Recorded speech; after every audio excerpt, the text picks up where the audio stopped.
नमस्कार दोस्तों, स्वागत है आप सभी का। आज हम देखने वाले हैं मैथमेटिकल टूल।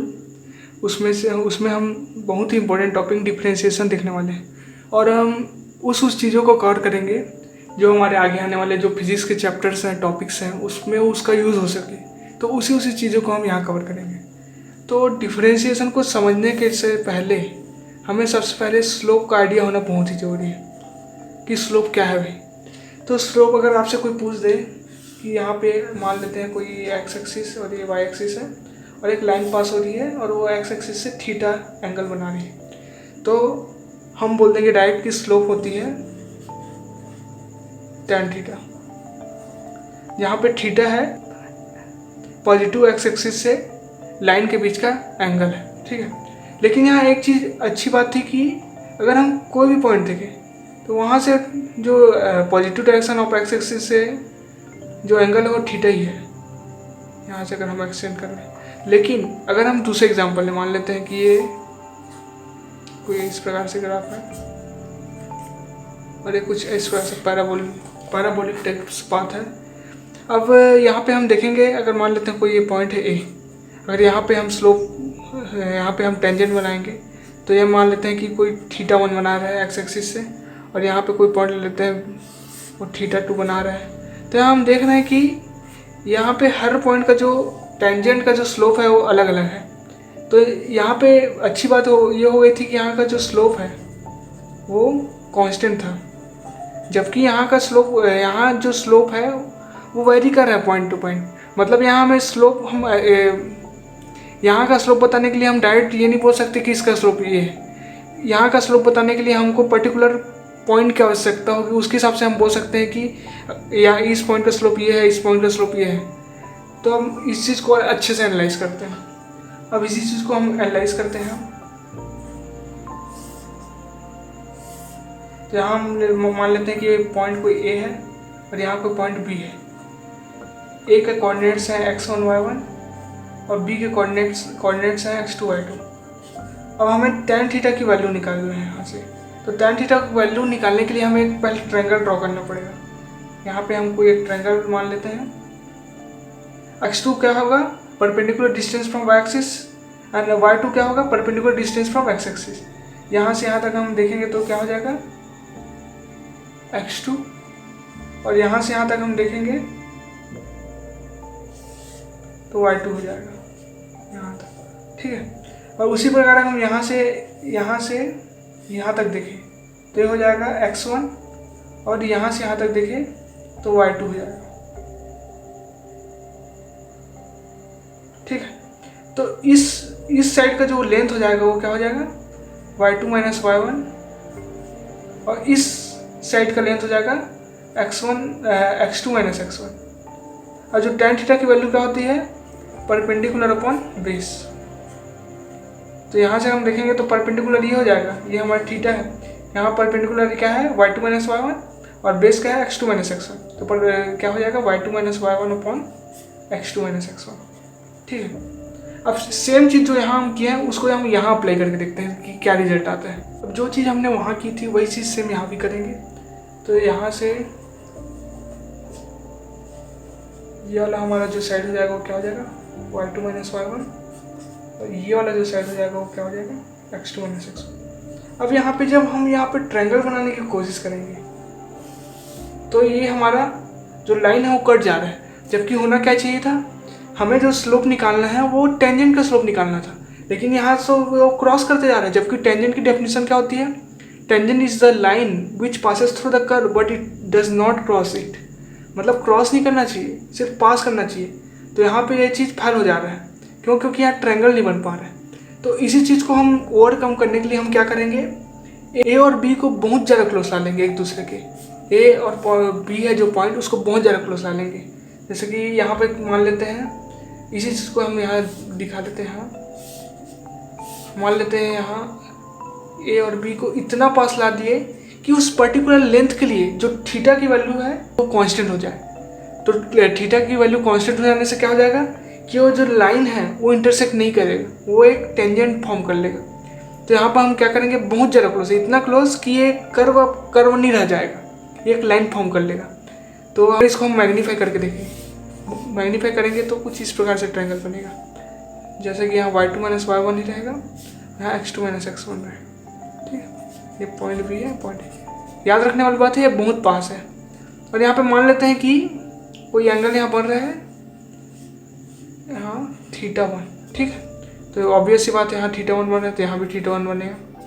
अब यहाँ पे tan θ1 की वैल्यू क्या हो जाएगी, y2 minus y1 upon x2 minus x1, जो कि स्लोप की वैल्यू। अब यहाँ याद रखने वाली बात ये है कि जो फिजिक्स में जो अब यहाँ देखते हैं कि जो y2 माइनस y1 है वो इतने क्लोज हैं कि जो इसका डिफरेंस है वो जीरो की ओर ट्रेंड करेगा। फॉर एग्जांपल जैसे हम देखते हैं, समझने के लिए मान लेते हैं एक नंबर लाइन है, यहाँ पॉइंट ए है और 5 है। अब हम पॉइंट भी इस तरह से लेंगे कि वो 5 को टेंड करते जाए। जैसे कि हम पॉइंट यहाँ पर मान लेते हैं 4 है, तो पॉइंट बी को हम ले, पॉइंट बी क्या है 4.999999, ये चल जाएगा, मान लेते हैं ऐसा कुछ। तो जो ए बी का जो लेंथ है वो नियरली जीरो होगा। क्यों? क्योंकि 5 माइनस 4.99999 लगभग जीरो के बराबर ही होगा। तो इस प्रकार से हम बोल सकते हैं कि y2 माइनस y1 का जो लेंथ है वो जीरो की ओर टेंड करेगा। उसी प्रकार h2 माइनस x1 का जो लेंथ है वो जीरो की ओर टेंड करेगा। अब फिजिक्स में खास बात यह है कि जो डिफरेंस जो जीरो की ओर टेंड कर रहे हैं उसी चीज़ को हम बोल देते हैं dy, और जो x2 माइनस x1 है तो इसको हम बोल देंगे dx। तो यहाँ क्या हो जाएगा, tan θ1 is equal to dy by dx। इसी को हम बोलते हैं डेरिवेटिव, इसको हम डेरिवेटिव बोलते हैं। तो इतना सब चीज़ पढ़ने के बाद हमारे दिमाग में ये चीज़ आना चाहिए कि जो डेरिवेटिव होता है वो होता है slope of curve in y versus x axis का जो ग्राफ होता है उसमें जो स्लोप होगा उसी को हम डेरिवेटिव बोलते हैं। अब ये सवाल आता है कि जो dy बाई dx हम लाइन वाले केस में कर सकते हैं नहीं कर सकते? तो हम कर सकते हैं, बिल्कुल कर सकते हैं, लेकिन वहाँ का जो dy बाई dx की वैल्यू है वो कांस्टेंट होगी। क्यों? क्योंकि वहाँ थीटा हर जगह कांस्टेंट है, तो थीटा के हर जगह कांस्टेंट होने के कारण जो स्लोप होगा वो तो कांस्टेंट होगा ना। जबकि यहाँ क्या था कि थीटा है वो पॉइंट के हिसाब से चेंज होते जा रही थी, यहाँ पे कुछ अलग थीटा है, यहाँ पे कुछ अलग थीटा है, तो उसके अकॉर्डिंग जो स्लोप की वैल्यू है वो चेंज होते जा रही थी। तो यहाँ से हमारा कंक्लूजन ये है कि जो dy बाई dx है वो slope of curve in y versus x axis वाले कर्व में जो स्लोप होती है उसको दर्शाता है। बस इतना याद रखना। हमने पिछले स्लाइड में देखा है कि जो डिफरेंशिएशन होता है वो slope of the curve in y versus x axis. तो हम आगे और देखते हैं कि और क्या हो सकते हैं डिफरेंशिएशन मतलब। तो यहाँ अगर हम देखते हैं कि y2 माइनस y1 अपन x2 माइनस x1 को हम क्या बोल सकते हैं, हम इसको बोल सकते हैं कि rate of change of y with respect to x। मतलब जो y की वैल्यू का चेंज होना x के वैल्यू के चेंज होने के रेस्पेक्ट में, उसको हम क्या बोल सकते हैं, rate of change of value of y with respect to x।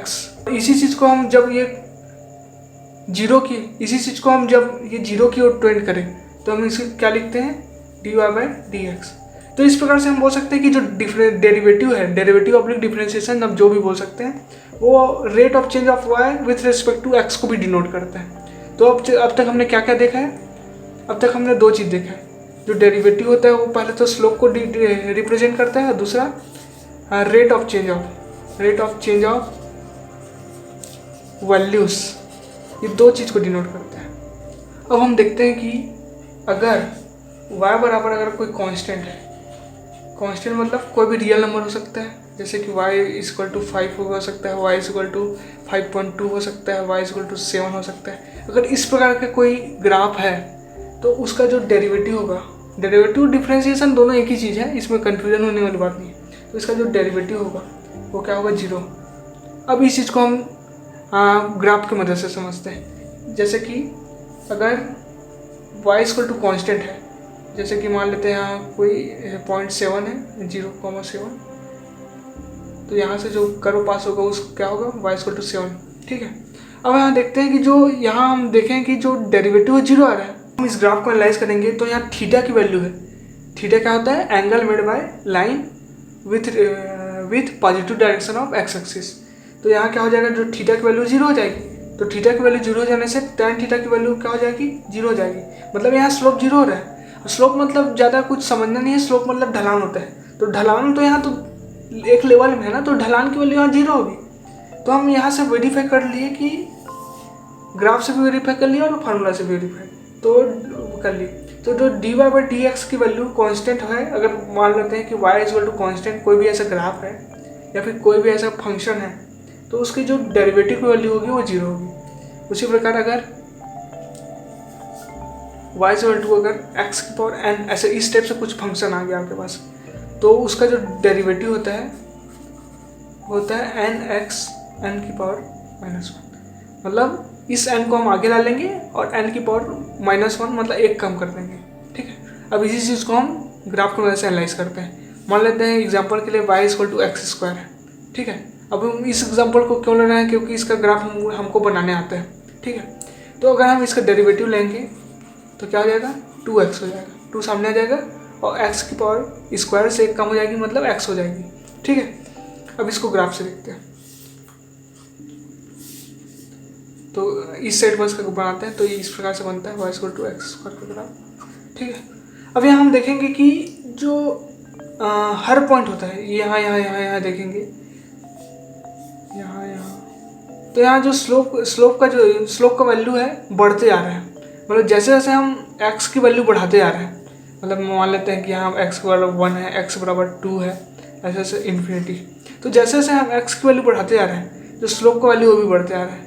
क्यों, क्योंकि जो थीटा की वैल्यू वो बढ़ती जा रही है। थीटा की वैल्यू x की वैल्यू बढ़ाने के साथ साथ थीटा की वैल्यू बढ़ती जा रही है। थीटा की वैल्यू बढ़ने के साथ tan थीटा की वैल्यू बढ़ रही है, तो tan थीटा बढ़ा मतलब स्लोप बढ़ रहा है। उसी चीज़ को हम यहाँ से वेरीफाई कर लेते हैं। यहाँ हम देखेंगे कि जो x की वैल्यू हम बढ़ाते जाए, तो x की वैल्यू जैसे जैसे बढ़ते जाएगा उसी प्रकार dy बाई डी एक्स की वैल्यू भी बढ़ती जा रही है। तो यहाँ से वेरीफाई हो गया कि जो dy बाई डी एक्स जो स्लोप की वैल्यू वो भी बढ़ती जा रही है। तो हम यहाँ से वेरीफाई कर सकते हैं। ठीक है, तो यहाँ से हम तीसरा फार्मूला है, अगर y इक्वल टू एक्स हो गया, ठीक है, y इक्वल टू एक्स हो गया, तो उसका जो डेरिवेटिव होगा वो क्या हो जाएगा, 1। ठीक है ना। अब ऑब्वियस सी बात है, इसको भी हम देख लेते हैं। यहाँ से कुछ इस प्रकार से ग्राफ जाता है, यहाँ थीटा की वैल्यू 45 होती है, ये y इक्वल टू एक्स का ग्राफ होता है। ठीक है, एक्स एक्सिस है, y एक्सिस। अब फिर से यहाँ से वेरीफाई कर लेते हैं। तो यहाँ स्लोप क्या हो जाएगा, tan थीटा। तो tan थीटा की वैल्यू क्या है, 45, तो tan थीटा की वैल्यू क्या हो जाएगी, 1। ठीक है, यहाँ भी 1 आ गया, तो वेरीफाई हो गया। ठीक है, अब फोर्थ फार्मूला आपको याद रखना है, अगर y इक्वल टू a की पावर x है, a क्या है, कोई भी कांस्टेंट है। ठीक है ना, कोई कांस्टेंट अगर कुछ इस प्रकार से है, तो उसका dy बाई डी एक्स है, हो जाएगा ax log a। अब ये चीज़ें आपको याद रखनी होगी। हर चीज़ का हम फार्मूला यहाँ, हर चीज़ का हम ग्राफिकल वेरिफिकेशन नहीं दे सकते, तो इसको आप याद रख लीजिए, डायरेक्ट आपको यूज़ हो जाएगा। अब इसी की मदद से पांचवा जो रूल है, अगर y equal to E X दे दिया, ठीक है, यहाँ याद रखना है कि लॉग बेस ई होता है। ठीक है, y is equal to E X दे दिया जाए तो dy बाई डी एक्स हो जाएगा। अगर इसी के अनुसार चले तो ई एक्स लॉग ई बेस ई होना चाहिए। ठीक है, अब होता क्या है कि लॉग बेस ई की वैल्यू होती है 1, तो ये हो जाएगा 1, तो जो dy बाई डी एक्स हो जाएगा ई एक्स। मतलब अगर आपको बोल दिया जाए कि डिफरेंशिएशन करना है e की पावर x का, तो वो e की पावर x ही आएगी।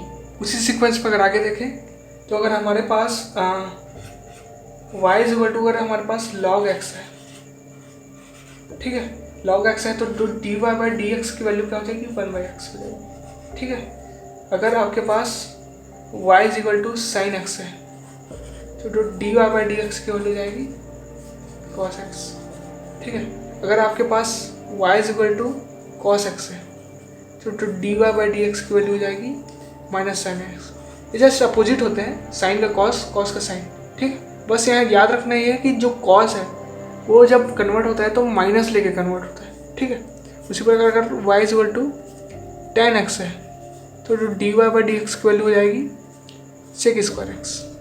ठीक है, अगर y इज इक्वल टू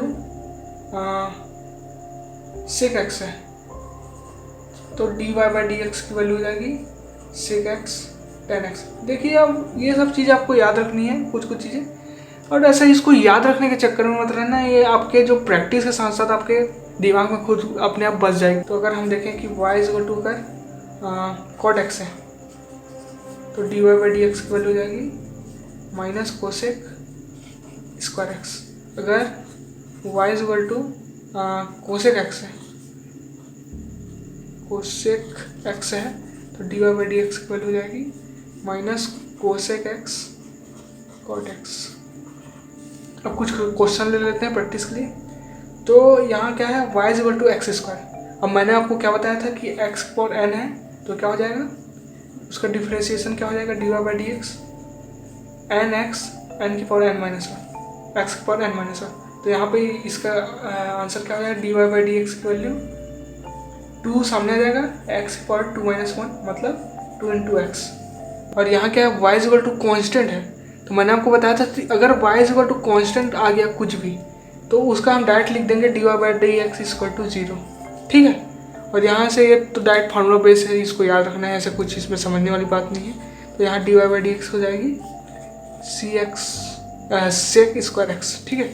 मैं आपको काम देता हूँ, आपको कमेंट में बताना है कि y इक्वल टू अगर आपको 2.5 दे दिया जाए, अगर कुछ ऐसा फंक्शन है, तो उसका आपको dy बाई डी एक्स क्या होगा, उसकी वैल्यू आपको कमेंट करना है।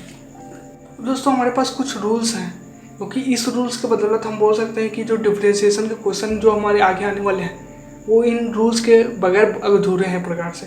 तो हमें इस रूल को देखना बहुत इंपॉर्टेंट है। तो पहला रूल ये है, मैं डायरेक्ट बोलते आ रहा हूँ, आप समझिए, और आप अगर नोट कर सकते हैं तो नोट करिए, बाकी मैं एग्जांपल के साथ आपको समझाते जाऊँगा। तो पहला रूल ये है कि अगर कोई भी रियल नंबर्स अगर x के वेरिएबल के साथ मल्टीप्लिकेशन में है, तो उसको हम इग्नोर करके एज इट इज़ लिखेंगे, और जो वेरिएबल वाला पार्ट है उसको डिफ्रेंशिएट करेंगे। जैसा फॉर एग्जांपल अगर हमारे पास y इक्वल टू 2x है, ठीक है, तो यहाँ जो 2 है वो कांस्टेंट नंबर है, मतलब रियल नंबर है, तो इसको हम इग्नोर करेंगे, फिर जो x वाला है उसको हम डिफ्रेंशिएट करेंगे। तो यहाँ हम क्या करेंगे, जो dy बाई डी एक्स की वैल्यू है 2 को एज इट इज़ लिखेंगे, ऐसे गोला कर देते हैं, और x का डिफ्रेंशिएशन क्या होगा। अब x का डिफ्रेंशिएशन करने के लिए हम यहाँ करते हैं, तो x की पावर 1 है, 1 सामने आ जाएगा, और x की पावर हो जाएगी 1 माइनस 1, मतलब 1 इंटू एक्स की पावर 0 मतलब 1। तो यहाँ मल्टीप्लाई में क्या आ जाएगा 2, तो 2 इंटू 1 2 हो जाएगा, ठीक है। उसके बाद एक और एग्जांपल देते हैं, y equal to 5x square, ठीक है। यहाँ क्या आ जाएगा, जो dy बाई डी एक्स की वैल्यू क्या हो जाएगी, 5 को एज इट इज़ लिख देंगे। यहाँ देखने वाली बात यह है कि जो मैं एज इट इज़ वाले चीज़ को मैं यहाँ गोला कर दे रहा हूँ, क्यों, क्योंकि यहाँ रूल है कि अगर कोई भी कांस्टेंट अगर मल्टीप्लाई है, ये वेरिएबल ऑफ x है, ये वेरिएबल है x के, मतलब x का फंक्शन है, तो ये वेरिएबल हो जाएगा। तो यहाँ 5 को हम एज इट इज़ लिख दिए, और एक्स स्क्वायर का डिफ्रेंशिएशन करने पे हमको मिलेगा 2x, ठीक है। तो यहाँ से हमको क्या मिलेगा 10x, ठीक है। तो ये पहला रूल था। दूसरा रूल ये है कि अगर y इज इक्वल टू कुछ इस प्रकार से दे दिया जाए, दो फंक्शन, अगर मान लेते हैं u प्लस v, फिर आपको डिफ्रेंशिएशन करना हो, तो आप क्या करेंगे, जो dy बाई डी एक्स की वैल्यू हो जाएगी du by D x plus dv by D x. मतलब एग्जाम्पल के लिए देखते हैं कि y इक्वल टू अगर आपके पास एक्स स्क्वायर प्लस 5x है, तो इसका एडिशन होने से कोई फर्क नहीं पड़ेगा। हम क्या करेंगे, इंडिविजुअली दोनों को अलग अलग डिफ्रेंशिएट करेंगे, और दोनों को डिफ्रेंशिएशन में जो आंसर आएगा उसको सम कर देंगे। तो जो dy बाई डी एक्स हो जाएगा वो क्या हो जाएगा, एक्स स्क्वायर का क्या हो जाएगा, एक्स की पावर n, तो क्या हो जाएगा n x की पावर n माइनस 1, तो यहाँ क्या हो जाएगा 2x की पावर 1, ठीक है। उसके बाद यहाँ हो जाएगा 5 एज इट इज, x की पावर 1 है, तो 1 सामने आ जाएगा, x की पावर 1 माइनस 1 मतलब x की पावर 0, मतलब x, मतलब ये इसका क्या हो जाएगा 5 इंटू 1, ठीक है। तो हम इसको लिख सकते हैं 2x प्लस 5, ठीक है। उसके बाद एक और एग्जांपल लेते हैं, y इक्वल टू अगर आपको दे दिया जाए 10x प्लस 5 cos x, ठीक है। तो dy बाई डी एक्स की वैल्यू क्या हो जाएगी, 10x का क्या होगा, मतलब यहाँ एडिशन आने से क्या है कि एक दूसरे में कोई फर्क नहीं डालेंगे, ये खुद इंडिविजुअली अपना अपना डिफ्रेंशिएट होकर सम हो जाएंगे। तो 10x क्या हो जाएगा सेक स्क्वायर एक्स। अब इसके लिए क्या होगा कि जो वेरिएबल वाला पार्ट के साथ जो भी मल्टीप्लाई में है उसको हम एज इट इज़ लिख देंगे, एज इट इज़ वाले को हम गोला कर देंगे, और cos x का होता है माइनस साइन एक्स। ठीक है, तो क्या हो जाएगा हमारे पास answer sec square X minus 5 sine X. ठीक है, अब हम कहता है कि अगर y is equal to U into V है, मतलब दो फंक्शन है x के जो कि मल्टीप्लाई में है, तो उसमें क्या हो जाएगा dy बाई डी एक्स की वैल्यू क्या हो जाएगी, पहले का differentiation du by D X into पहले दूसरे वालों को एज इट इज लिख देंगे प्लस दूसरे का डिफरेंशिएशन और पहले वाले को एज इट इज लिख देंगे। ये क्या है फर्स्ट वाला है, ये क्या है सेकंड वाला है। यहाँ क्या हुआ है, सॉरी ये थोड़ा पहले वाले में क्या हुआ है, फर्स्ट का differentiation into second as it is plus second का differentiation into first as it is. अभी इसका भी एग्जांपल लेते हैं, जैसे कि y is equal to sine X into ten X. ठीक है, अब इसका डिफरेंशिएशन करने के लिए हमको क्या करना होगा, इसको हम बोलते हैं प्रोडक्ट रूल ना, इसको याद रखना प्रोडक्ट रूल बोलते हैं, प्रोडक्ट रूल। ठीक है, तो इसको हम करने के लिए क्या करना होगा, फर्स्ट वाले का डिफरेंशिएशन साइन एक्स का कॉस एक्स, इसको as it is plus second वाले का differentiation sec square X first को एज इट इज। ये हो गया इसका। ठीक है, उसके बाद एक और एग्जांपल लेते हैं, y इज इक्वल टू अगर आपको दे दिया जाए एक्स स्क्वायर लॉग एक्स। ठीक है, अब हम देखेंगे जो dy बाई डी एक्स होगा वो क्या होगा, फर्स्ट वाले का differentiation 2x log x as it is, log x का differentiation 1 by X X square. ठीक है, अब फोर्थ रूल में चलते हैं। फोर्थ रूल है हमारा डिवाइडेड रूल। अगर y बराबर आपको दे दिया जाए u बाई वी, ठीक है, अब इसमें क्या करना है, तो ये जो दोनों रूल है वो लगभग सिमिलर से हैं, बस थोड़ी सी चीज़ें जो है वो माइन्यूट सी जो कि अलग कर देती है। तो क्या हो जाएगा D Y by D X का हो जाएगा फर्स्ट का डिफरेंशिएशन, तो फर्स्ट डिफरेंशिएशन का हो जाएगा D U by D X into second as it is. ठीक है, ये फर्स्ट है ये सेकेंड है। ठीक है, फिर माइनस है, फिर क्या हो जाएगा सेकेंड का डिफरेंशिएशन, ठीक है, into first as it is, और डिवाइडेड में जो नीचे वाला जो है सेकंड वाला टर्म उसका स्क्वायर। ठीक है, इसका एग्जांपल लेते हैं नेक्स्ट स्लाइड में। तो पिछला रूल हमने देखा था उसी के बेसिस में कुछ एग्जांपल लेते हैं। जैसे कि हमारे पास अगर दे दिया जाए y is equal to 10x upon log x। ठीक है, तो इसका जो dy बाई डी एक्स क्या होगा, अब dy बाई डी एक्स के लिए हम क्या करेंगे, जो यहाँ पे डिवाइडेड रूल वो लगाएंगे। तो डिवाइडेड रूल में क्या होता है, पहले का डिफरेंशिएशन तो 10x का क्या हो जाएगा सेक स्क्वायर एक्स, नीचे वाला as it is log x minus नीचे वाले का differentiation 1 by X into first as it is 10x divided by जो नीचे वाला है उसके स्क्वायर। ठीक है, तो अब तक ये बातें आपको समझ में आ गई होगी। अब हमारा जो लास्ट रूल होता है वो होता है हमारे पास चैन रूल। ठीक है ना, ये बहुत इंपॉर्टेंट है। ये रूल कुछ इस प्रकार के क्वेश्चन जैसे y square to X square plus 3x की पावर 5 इस प्रकार के क्वेश्चन सॉल्व करने के लिए यूज होता है। अब इस क्वेश्चन को सॉल्व करने के लिए आपके पास एक अप्रोच तो ऐसा हो सकता है कि भाई हम इसको बाइनोमियल थ्योरम की यूज़ करके इसको एक्सपेंड करें, फिर इंडिविजुअली हम इसको एडिशन रूल लगा के सिंपली हम इसको डिफ्रेंशिएट करें, लेकिन वो बहुत लंबा चीज़ है। ठीक है, तो हमारे दिमाग में क्या आना चाहिए इसको देख के कि अगर ये एक्स स्क्वायर प्लस 3x की जगह कोई दूसरा टर्म रहता है हमारे पास, लेट्स से कैपिटल एक्स, अगर कैपिटल एक्स पावर 5 रहता है ऐसा कुछ, ठीक है ना, तो हम इसको एक्स पावर n वाले जो फार्मूला होता है एक्स पावर n, तो इसका जो डिफरेंशिएशन क्या होता है n x power n minus 1। मैं इस चीज़ को बार बार लिख रहा हूँ क्योंकि जो यही वाला जो फार्मूला है वो बहुत बार यूज़ होगा, तो बार बार देख के आपको ये याद हो जाना चाहिए। इसका इस चीज़ को मैं बार बार लिखते जा रहा हूँ। ठीक है, तो अगर हम इसको इस प्रकार से कन्वर्ट करें जहाँ जो कैपिटल एक्स की वैल्यू है एक्स स्क्वायर प्लस 3x, ठीक है ना, ये कैपिटल एक्स, तो अब ये रूल ये कहती है कि हमने जो x माना था कैपिटल एक्स उसको हम तो डिफ्रेंशिएट कर सकते हैं, लेकिन जो चीज़ हमने मांगा था उसको भी एक बार आपको x के रेस्पेक्ट में डिफ्रेंशिएट करना पड़ेगा।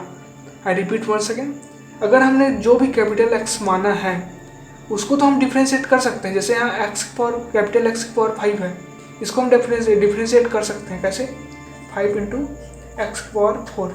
लेकिन हमने एक्चुअल में ये तो नहीं दिया गया था, ये तो हमने माना है ना। तो इस चीज़ को आपको एक बार D capital X upon D X करना होगा। अब यहाँ एक्स क्या है? एक्स स्क्वायर प्लस 3x, तो D x upon D small x क्या हो जाएगा? 2x plus 3। मतलब आपको यहाँ क्या करना पड़ेगा? एक्स पावर 4 है, 2x प्लस 3, 2x प्लस 3, और कैपिटल एक्स की वैल्यू क्या है? X square plus 3x power 4 2x plus 3। कुछ और एग्जाम्पल करते हैं जिससे आपको और समझ में आए। अगर y की पावर आपके पास 10 इंटू 5x स्क्वायर कुछ इस प्रकार से दे दीजिए, ठीक है। अगर 5x स्क्वायर की जगह हम मान लेते हैं कुछ n रहता मान लेते हैं, ठीक है, तो ये क्या हो जाएगा? y इक्वल टू 10n हो जाएगा, ठीक है। अब हम इसका डिफरेंशिएट कर सकते हैं क्योंकि स्टैंडर्ड है, हमको पता है कि 10 वाले का जो होता है वो सेक स्क्वायर हो जाता है, स्टैंडर्ड फार्मूला, ठीक है। तो ये जो रूल है वो कहता है कि हम इसको सेक स्क्वायर एन लिख सकते हैं। लेकिन हमने जो चीज़ माना है, हमने यहाँ माना क्या है? एन माना है, तो उसको भी एक बार आपको एक्स के रिस्पेक्ट में डिफ्रेंशिएट करना होगा। तो D N by D X क्या हो जाएगा? D N by D X, N क्या है? 5x स्क्वायर, तो D N by D X का हो जाएगा 10x। 10x कैसे हुआ? 5 को हमने एज इट इज लिखा, एक्स स्क्वायर का क्या हो जाएगा? 2 सामने आ जाएगा, और एक्स पावर 2 माइनस 1 मतलब x, 2 सामने आ जाएगा, एक्स पावर 1, ठीक है। क्या हो गया? 10x। इसी चीज़ को हमने यहाँ डायरेक्ट लिख दिया, ठीक है। तो यहाँ से क्या हो जाएगा? Sec square N D N by D X क्या आ जाएगा? 10x, ठीक है। और यहाँ एन की वैल्यू हो जाएगी सेक स्क्वायर 5x स्क्वायर, ठीक है, इंटू 10x, ठीक है। तो इस प्रकार से इसको यूज़ करना है। तो हम एक क्वेश्चन देखते हैं। जो चीज़ हमने अभी तक जो पढ़ा है, जो भी रूल्स, जो भी तरीके, वो सब चीज़ें इस क्वेश्चन में कवर हो जाएगी। तो अभी इस क्वेश्चन में दिया गया है कि y equal to X plus 1 की whole power 5 plus 10 sine X plus 4 log X. ये 4 लॉग एक्स है ना थोड़ा, ठीक है, ये 4 लॉग एक्स, ठीक है। अब हम इस चीज़ को बारी बारी से करते हैं, ठीक है। अब सबसे पहले यहाँ एडिशन रूल लगाते हैं, सब एडिशन में, ठीक है। तो एडिशन के कारण क्या है कि हम सबको इंडिविजुअली डेरिवेटिव निकालेंगे सबका, फिर एक साथ एडिशन कर देंगे, ठीक है। तो हम सबसे पहले यहाँ लिख देते हैं x प्लस 1 का पावर 5 का करेंगे, यहाँ 10 साइन एक्स का करेंगे, यहाँ 4 लॉग एक्स करेंगे। जो भी आंसर अपने पास आएगा वहाँ यहाँ अपन मर्ज कर देंगे, ठीक है। अब देखते हैं यहाँ x प्लस 1 की पावर 5, ठीक है। अब यहाँ हम x प्लस 1 को मान लेते हैं, x plus 1 is equal to मान लेते हैं कुछ m, ठीक है। अब हमारे पास अब आ जाएगा y is equal to m की पावर 5। अब इसको हम डिफ्रेंशिएशन कर सकते हैं, dy बाई डी एक्स का हो जाएगा m की पावर 4 हो जाएगा, 5 नीचे आ जाएगा, m की पावर 5 माइनस 1 मतलब 4 हो जाएगी, और साथ ही साथ dm बाई डी एक्स भी करना होगा, चैन रूल, ठीक है। तो dm m की वैल्यू क्या है? x प्लस 1, तो dm बाई डी एक्स का हो जाएगा 1, कांस्टेंट 0 और x का 1 हो जाएगा, ठीक है। तो dy बाई डी एक्स क्या हो गया टोटल 5, ये 5 रहा, m की वैल्यू x प्लस 1 की power 4, dm by D x 1 आ गया, ठीक है। तो 5x प्लस 1 की पावर 4, ये हमारा फर्स्ट सॉल्यूशन। और यहाँ से देखते हैं 10 साइन एक्स, ठीक है। तो यहाँ हम साइन एक्स को n मान लेते हैं, ठीक है। तो साइन एक्स को n मानेंगे तो ये क्या हो जाएगा? Function y equal to 10n हो गया, ठीक है। तो dy बाई डी एक्स का हो जाएगा सेक स्क्वायर n, लेकिन इनटू में हमने जो वेरिएबल मानना है उसका भी डिफ्रेंशिएशन करना पड़ेगा, तो dn बाई डी एक्स, ठीक है। तो n की वैल्यू क्या है यहाँ? साइन एक्स, और साइन एक्स ही n है, तो उसका डिफ्रेंशिएशन क्या हो जाएगा? कॉस एक्स, ठीक है। उसी बार यहाँ देखते हैं, यहाँ सिंपल कांस्टेंट है, कांस्टेंट को एज इट इज लिख देना है गोला करके, और इनटू में लॉग एक्स क्या होता है? 1 बाई एक्स, ठीक है। तो यहाँ क्या आ गया? 4/x, ठीक है। अब सबको हम मर्ज करेंगे तो क्या आ जाएगा अपने पास? 5x+1 प्लस यहाँ से क्या आ जाएगा सेक स्क्वायर साइन एक्स, ठीक है, इंटू में कॉस एक्स, यहाँ से क्या आ जाएगा 4x, ठीक है। तो इसी के साथ हम आज का जो लेक्चर है उसको ख़त्म करते हैं। होप मैंने आपको जो भी चीज़ समझाया डिफरेंशिएशन से रिलेटेड वो आपको समझ में आया होगा। तो आज के लिए बस इतना ही, धन्यवाद।